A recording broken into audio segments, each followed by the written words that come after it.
All right, so this is a much less exciting talk for real, because this is the talk on professional networking for game devs, which is not the most exciting, but everybody I know needs to know about this stuff. So hi, I'm Matthew Vimi. You might know me best from my YouTube channel, Visual Novel Design, where I make videos about producing visual novels. I'm also project manager at Workman Interactive, where I work on games for clients like Nickelodeon, Disney Channel, Sesame Street, and other brands. And I also helped organize my coworkers there to unionize under IATSE with their Game Workers division. When I'm not doing any of that, I also make my own visual novels.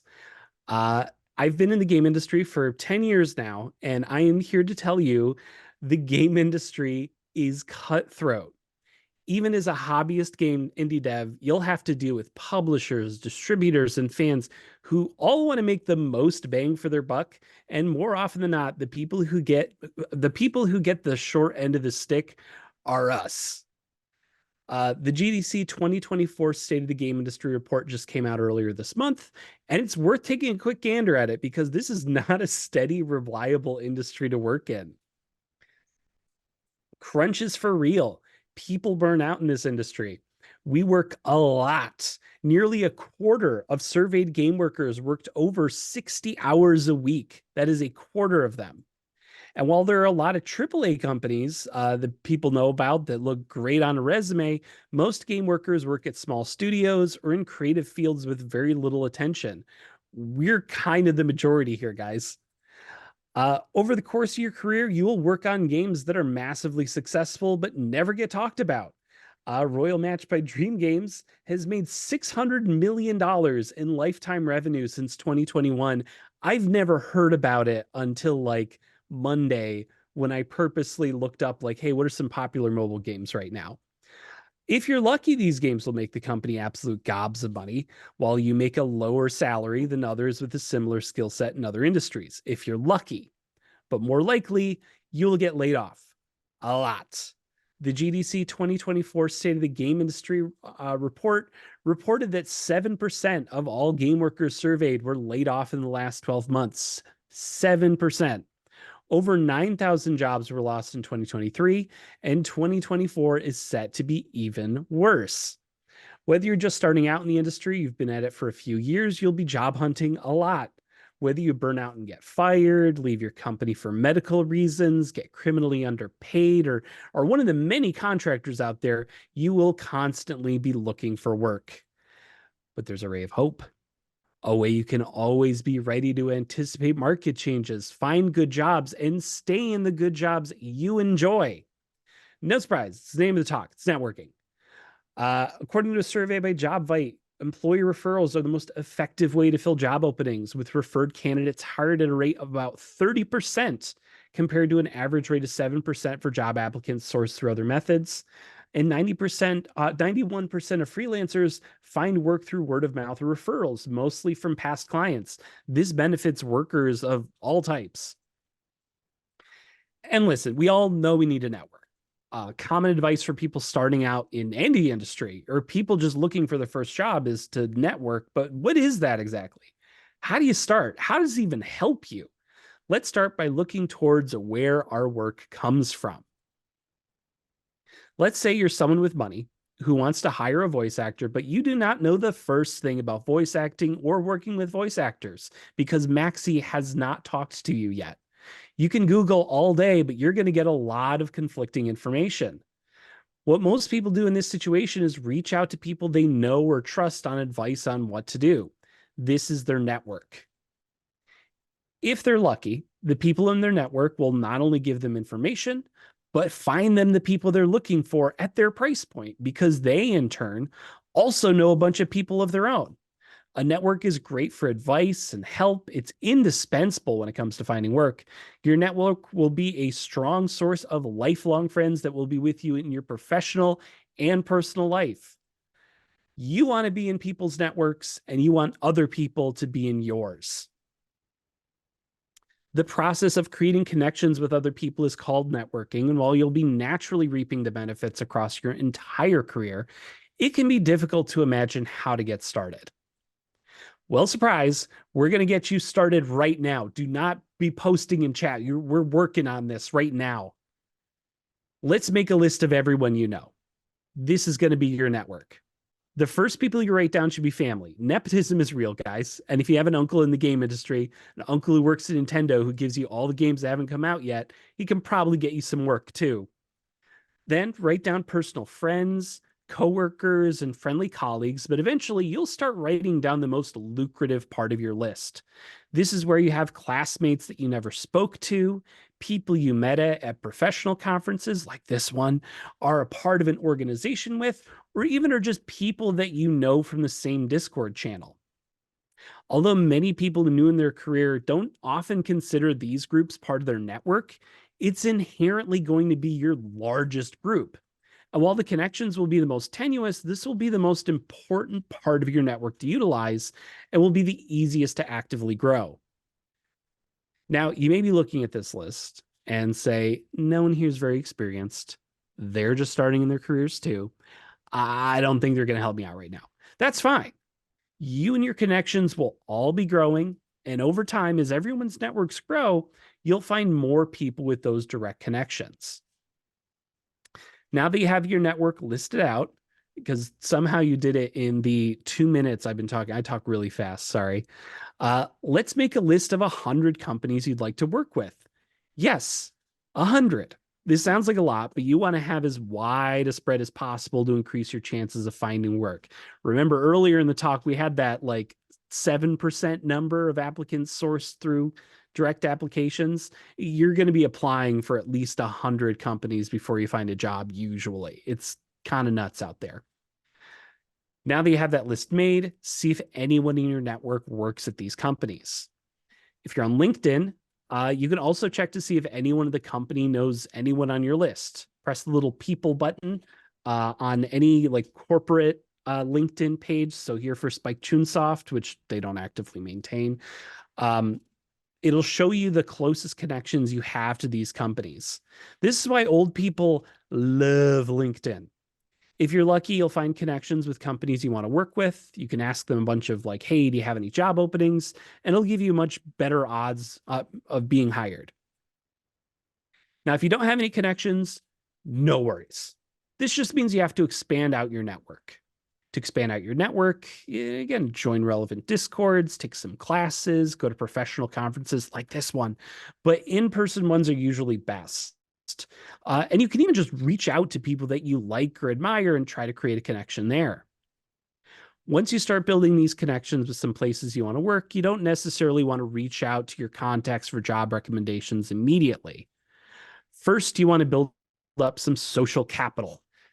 Social capital is like a personal worth that you build up with people by improving your communities and increasing the quality of life of the people around you through favors, information, or other positive interactions.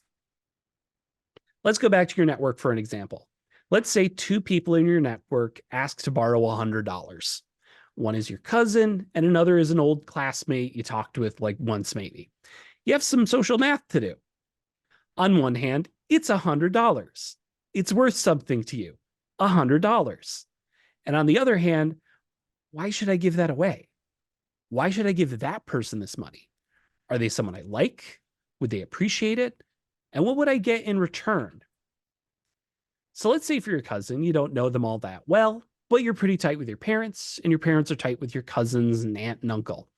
You'd probably be willing to loan the money because it gives you social capital with your family, and you can estimate less risk because if your cousin didn't pay you back, it would cost your cousin social capital with the people in your same network and give you some added social capital since they'd recognize you'd lost more than expected. With close connections like these, you could possibly even trade in some of that added social capital for a favor more than the original $100 you lost.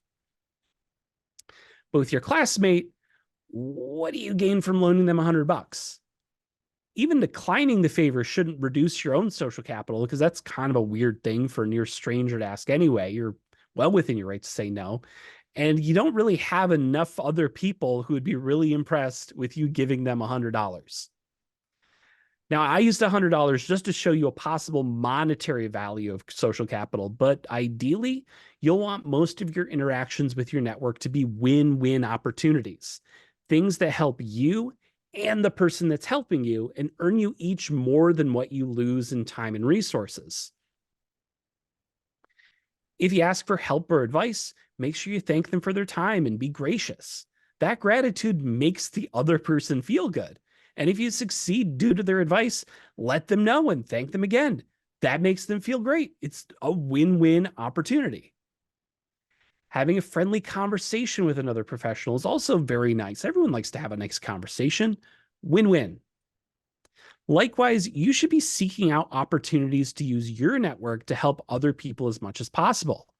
If you hear someone's looking for an artist and you know a good artist, then reach out on their behalf. Even the attempt to help your connections find work is worth some social capital for yourself. And hey, maybe they'll recommend you too. Win-win. But let's say you ask someone to recommend you directly. You should hire me. Well, now we need to figure out some social math again. Now, first off, anyone looking to hire somebody has two major priorities. Anyone who wants to hire you, recommend you, will want to make sure you can actually do the job and that you're someone they will actually want to work with. If the answer to either of these two is no, then you aren't getting that job no matter what. But while that first question is largely a matter of your demonstrable skill in a portfolio, the second question can only be answered by the people you know, and their answers will be highly dependent on the social capital you've built with them. It's important to look at what value you bring to everyone in your network and think about that before you start asking the big ticket questions like, can you please recommend me for a job? So let's break down a few of the best ways to build your social capital. One, you can provide potential value to others. If you make great stuff, then people will want to exploit that value that you create. Help others. If you've proven you can help others, then others will go to you for help. And if a bunch of people seek you out for help, you must have some valuable information. Three, be an active and helpful presence in your communities. If people value your presence, then your presence has value for everyone around you. And finally, just build your network. The larger your network is, the more you'll be able to help others, and people will find it valuable to be in your circle. But there are also some ways you can decrease your own social capital. And I'm sure we've all seen examples of this sort of stuff happen. You could screw up at your job. If you really whiff a job, word gets around. And that's a hard thing to surmount later. Be toxic or abrasive. If you're difficult to work with, again, word gets around. People will be warned not to work with you, sabotaging, future connections. You could burn bridges. Cutting off parts of your network removes from its value. And finally, if you don't pay it forward, if you only take, never give, there's less of a reason for people to offer you things.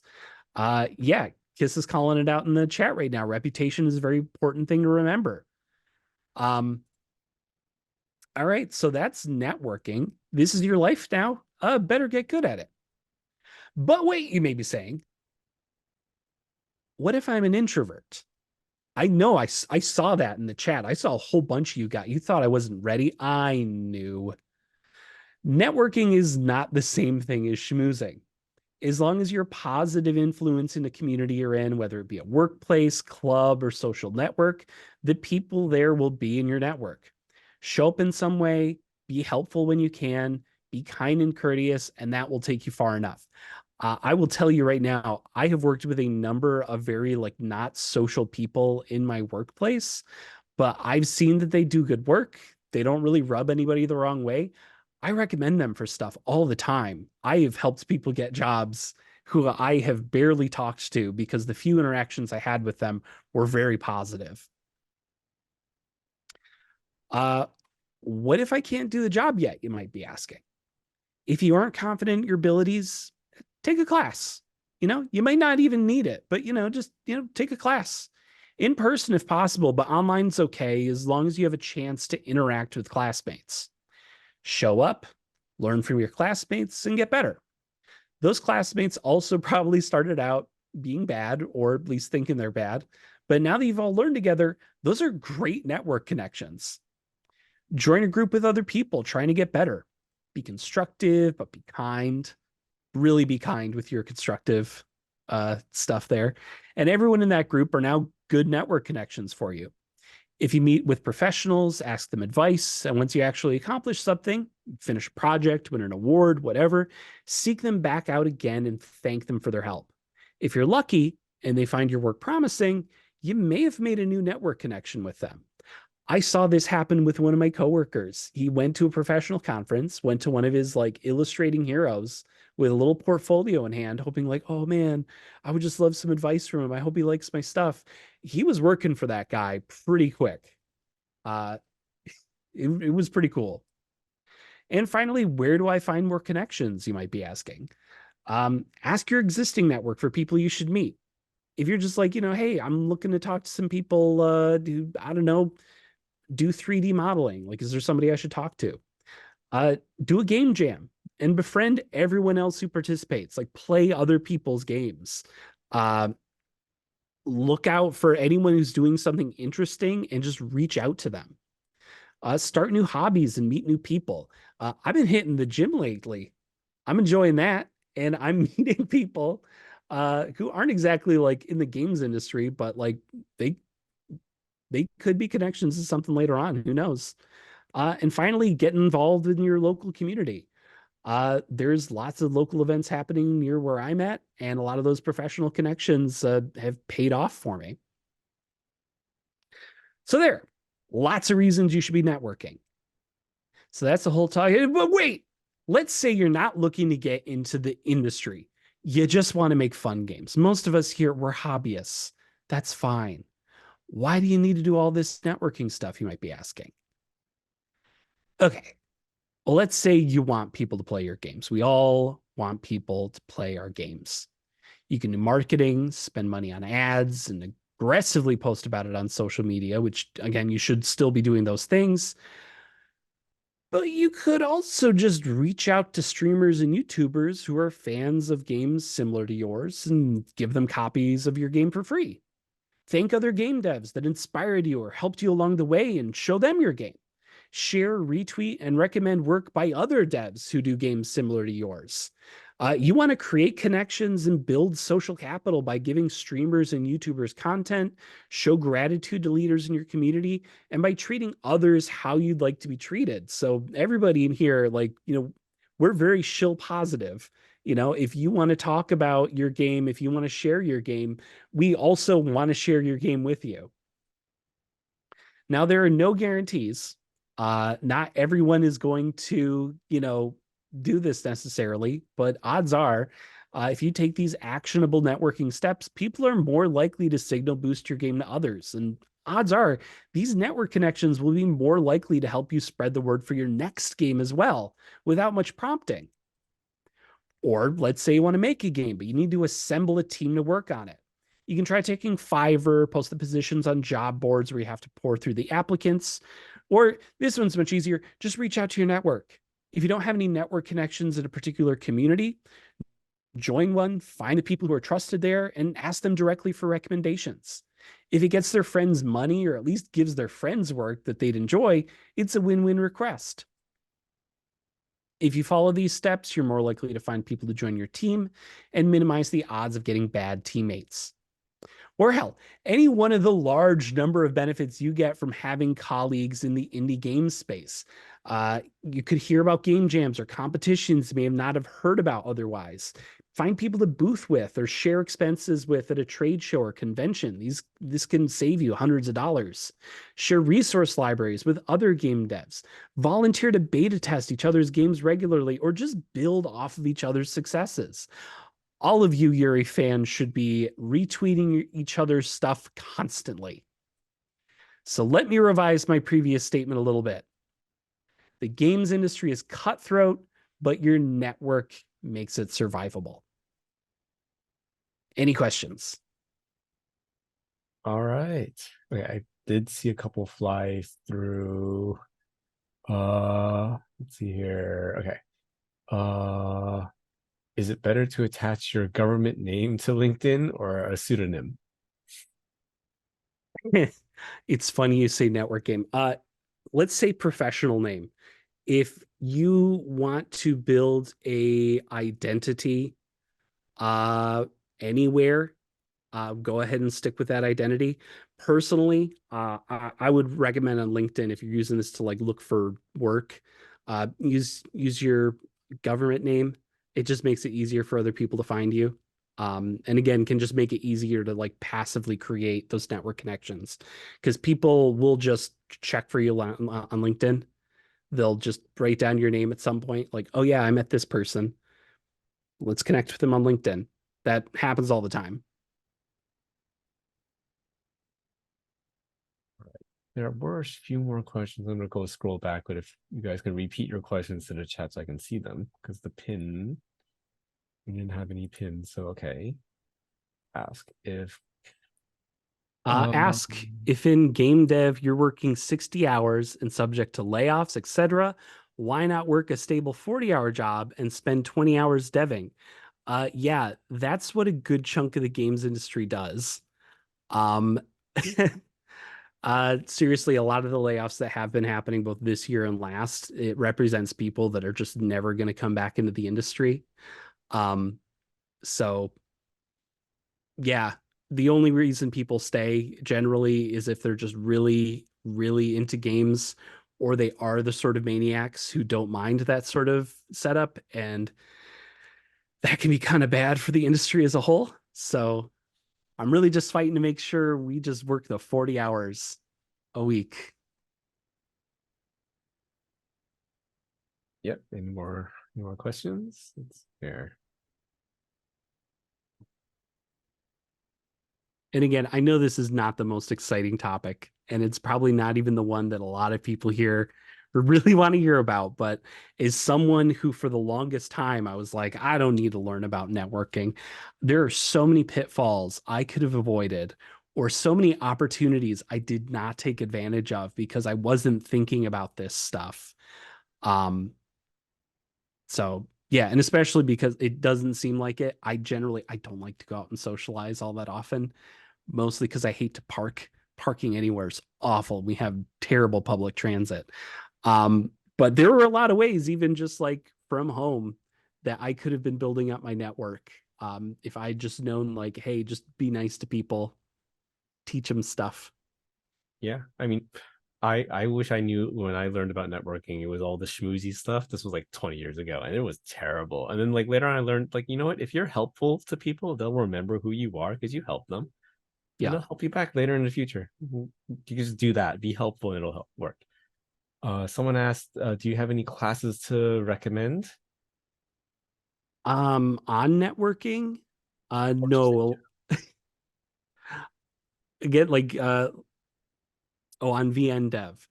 Brr, nothing that I can think of off the top of my head. I will say though, one of my local colleges, RIT, they have a game design program. I already graduated from there, but I've been talking to a number of the professors there. I worked with the department. I'm thinking about taking some formalized game design classes at some point. Not just because it would be very interesting to learn a lot of this stuff in an academic setting, but also like, I want to meet younger game devs. Like I want to see cool stuff that other people are coming up with. Um, it's all very interesting. cool.